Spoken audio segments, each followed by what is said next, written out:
दोस्तों, times of India की एक बार एक न्यूज़ मैंने पढ़ी थी। उस न्यूज़ में लिखा गया था कि हमारे हिंदुस्तान में हर 2 मिनट में एक डेथ हो जाती है। किसी एक अखबार में और मैंने पढ़ा था कि हमारे हिंदुस्तान में हर 3 मिनट 4 मिनट के बाद एक डेथ हो जाती है। ये डेथ किसी और बीमारी से या किसी कारणवश से नहीं है, ये डेथ एक्सीडेंट से है।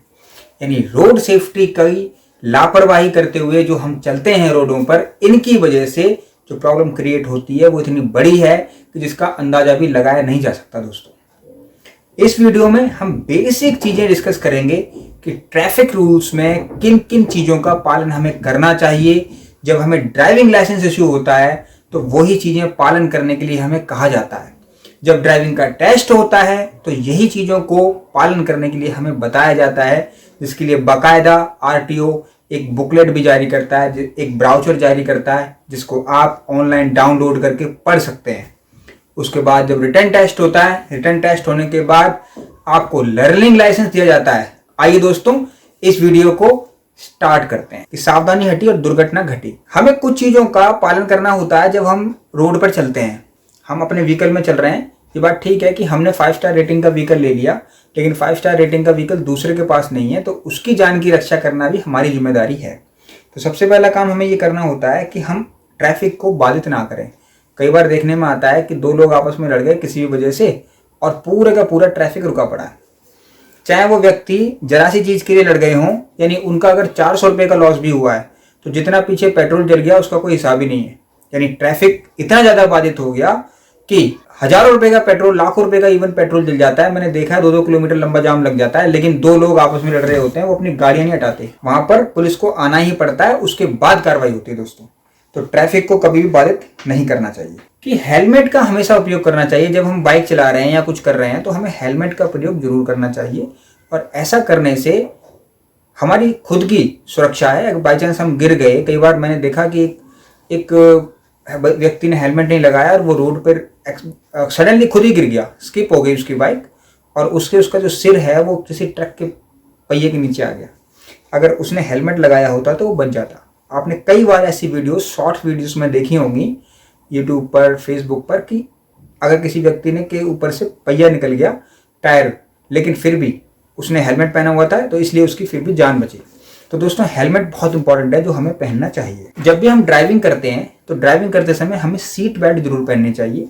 सीट बेल्ट का ये बेनिफिट है कि सपोज सामने कोई आ गया और हमने एकदम से ब्रेक मारा तो सीट बेल्ट हमें फॉरवर्ड जाने से रोकेगी, जिससे हमारी ग्रिप भी हमारी व्हीकल पे अच्छी रहेगी और हमें चोट भी नहीं लगेगी। मान लीजिए कहीं पर स्पीड लिमिट लिखी हुई है 45 किलोमीटर पर आवर और हम भगा रहे हैं 60 किलोमीटर। अगर वहां पर 45 किलोमीटर लिखी हुई है तो इसका मीनिंग ये है कि वहां जरूर कोई रीजन होगा। अगर सॉलिड रीजन है तो हमें उसका पालन करना चाहिए। हम पालन नहीं कर रहे हैं तो ये तो हमारे लिए बड़ी दिक्कत वाली बात भी हो सकती है। तो इसलिए हमेशा हमें किसका उपयोग करना चाहिए? स्पीड लिमिट के साइन लगे होते हैं और कैमरेज भी हैं, उसका ऑटोमेटिक चालान भी होता है, फाइनेंशियल लॉस भी हो रहा है। मान लीजिए कई बार आपने देखा होगा स्टंट करते हुए लोग हैं कि 2 मोटरसाइकिल हैं, उस पर एक बंदा इस पैर पे खड़ा है और उसी दूसरी पैर पे रख लिया, एक बाइक पे मतलब एक पैर, दूसरी बाइक पे दूसरा पैर, और चल रहे हैं। अब कुछ भी हो जाए, गिर जाए, टांग टूट जाए, कौन हर्जाना भरेगा? जिंदगी खराब हो गई, दिक्कत हो गई। लेकिन स्टंट करेंगे तो इन चीजों से सावधान रहें, बच के रहें। इससे नुकसान केवल आपका नहीं हो रहा, इससे पीछे वाले का नुकसान भी हो रहा है, क्योंकि अगर आपकी बाइक गिरी तो पीछे जो स्पीड में आ रहा है वो चढ़ा देगा, रुक नहीं पाएगा, क्योंकि वो ब्रेक मारेगा तो भी गिरेगा, नहीं ब्रेक मारेगा तो भी चोट लगनी है। तो इसलिए हमने देखा है कि कई बार ना जल्दी पहुंचने के चक्कर में हम ओवरटेकिंग बड़ी कर देते हैं, बहुत स्पीड में जाएंगे बड़ी जल्दी। हमने अगर 2 मिनट बचा भी लिए तो कौन सी जल्दी हो गई, 2 मिनट पहले हम घर से भी निकल सकते हैं। तो दोस्तों, ओवरटेकिंग एक अच्छा कभी भी कंसेप्ट नहीं है और गैर जरूरी चीज है। हाँ, हाईवेज पे हम चल रहे हैं जहां पर हमें देख रहे हैं कि हम ओवरटेकिंग सेफ है तो ठीक है, हम ले सकते हैं रिस्क, और वहां पर सिग्नेचर भी बने होते हैं, बोर्ड पे साइन भी होते हैं कि भाई इस साइन को आप फॉलो करके आप कर सकते हैं। लेकिन हम सिटीज में देख लेते हैं कि कई बार बहुत स्पीड में ओवरटेकिंग करने की कोशिश करेंगे लोग और गाड़ियों को बड़ी तेजी से बजाते हैं। तो ऐसी चीजें करने से नुकसान ही नुकसान है, फायदा बिल्कुल नहीं है दोस्तों। नेक्स्ट है दोस्तों सिग्नल। आपने देखा होगा सिग्नल पर जब भी हम पहुंचते हैं, रेड लाइट हम कॉमनली बोलते हैं, तो रेड लाइट पे जब भी हम पहुंचते हैं सिग्नल पे तो हमारा रेड, येलो और ग्रीन लाइट है। येलो लाइट का, रेड और ग्रीन का तो हमें सबको पता है, रेड हो गई तो रुक जाओ, ग्रीन हो गई तो चलो। येलो लाइन में थोड़ी सी कंफ्यूजन है कि कई लोग ये समझते हैं कि येलो लाइट है, निकाल ले फटाफट। लेकिन ये चीज़ याद रहे कि येलो लाइट का मीनिंग ये होता है कि गाड़ी को स्लो करना है। जब भी गाड़ी चल रही है गाड़ी को स्लो कर लो, क्योंकि तुरंत येलो के बाद तो रेडी होनी है, तो जैसी रेड होगी वो ऊपर कैमरा लगा हुआ है, तुरंत चालान काट देगा। तो इसलिए इन चीज़ों से हमारा नुकसान भी हो रहा है, फाइनेंशियल लॉस भी हो रहा है, जान का भी बड़ा खतरा है। क्योंकि अगर दूसरी तरफ से गाड़ी तेजी से आई तो वो हमें हिट करेगी और हमें चोट तो लगेगी, साथ में चालान भी कटेगा और कंपनसेशन भी नहीं मिलेगा, क्योंकि फॉल्ट हमारा ही है। तो MACD कोर्ट में जाओगे तब भी कंपनसेशन नहीं है, कुछ हाथ नहीं लगेगा सिवाय नुकसान के।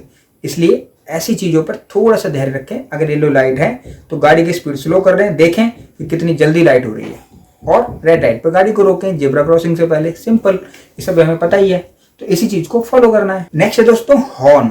आप देखते हैं कि पोल्यूशन जो होता था ना, बचपन में हमने पढ़ा था कि पोल्यूशन 3 टाइप का है, कि जमीन पर फैला हुआ प्रदूषण जो हम गंदगी फैला देते हैं, वायु का प्रदूषण और जल का प्रदूषण। लेकिन with the passage of time, जब समय बढ़ता गया तो एक नया प्रदूषण उत्पन्न हुआ जिसका नाम ध्वनि प्रदूषण।